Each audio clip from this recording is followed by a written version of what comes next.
Hello you guys, in today's video we're going to be talking about 7 ways you can mix things up in your classroom. It's been a couple weeks after we've returned from winter break, and while we might have had a lot of enthusiasm or excitement about new things with our classroom starting out in the first weeks back, now some of that excitement might have faded and we might be feeling frustrated with how students are behaving, or we might feel like we're back in a rut like we were before. So in this video, these 7 strategies can be used to give some excitement back to your classroom or change things up a little bit. First up, try out a new seating arrangement. I do like to switch up my desks 6 different times throughout the year in different patterns, so students have different opportunities to work in different size groups. So recently I just switched mine over to groups of 4. You can also make your classroom more student-centered, and this can be as simple as just taking one of your activities that you would normally have as more of a teacher-centered lesson where you are more so providing direct instruction, or it's more kind of about you rather than them. Not that that's necessarily a bad thing, and switch it up into a more student-centered activity. Not only will this give the students a little bit more autonomy, but it also takes some of the pressure off you and you get to be more of a facilitator and you get to have more one-on-one time with students, which I love. Another great option is to involve a costume or prop. This week actually, Jake's instructional coach purchased the students fake mustaches to wear during one of their CSI investigations of King Tut as kind of detectives. And this is a way that a lesson can become a lot more memorable for students and also just provide a really fun element to the day. Another option is to collaborate with another teacher, even one who teaches another subject from you.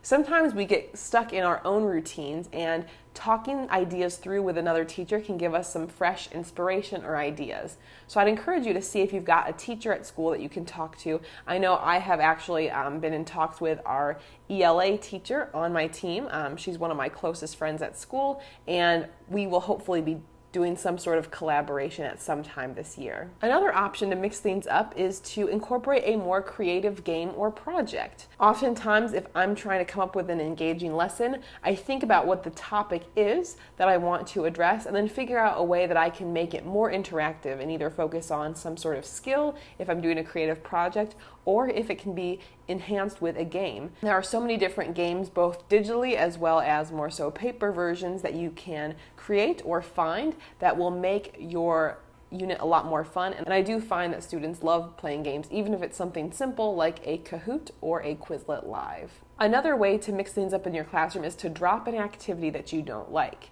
If you keep finding yourself having least favorite things about your day or about your teaching, why do you still keep doing it? Yes, certain things we might be required to do, but I have personally found there's a lot of flexibility in terms of how we set things up. I know with teaching Spanish in the past, I always hated going over new vocabulary words because I just never liked the way that I did it.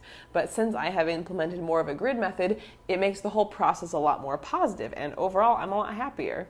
Likewise, I recently tested out putting my agenda for the day just up on our Promethean board instead of having it written up on the board.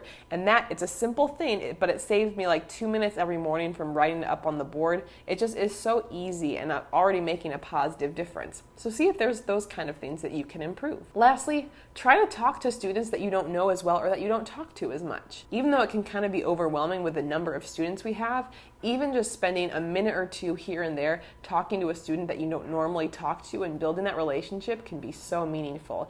And especially I find that, sometimes there might be disruptive students that take up a lot of our attention, but it's really powerful to be able to shift some of that to the quieter students who are always doing what they're supposed to. And when I have the chance, I always enjoy getting to talk to them or ask them questions, even if it's only once in a while. Every little bit counts. I hope this was helpful. If you're a fellow teacher and have any strategies you like to do to mix things up in your classroom, I'd love to hear from you in the comments below. Thank you guys for joining us for this first series here, our first set of 3 episodes, all related to the new year. If you missed either of the last videos, you can check those out over here. And if you haven't already, subscribe to the channel right up here. We'll see you next time. Bye.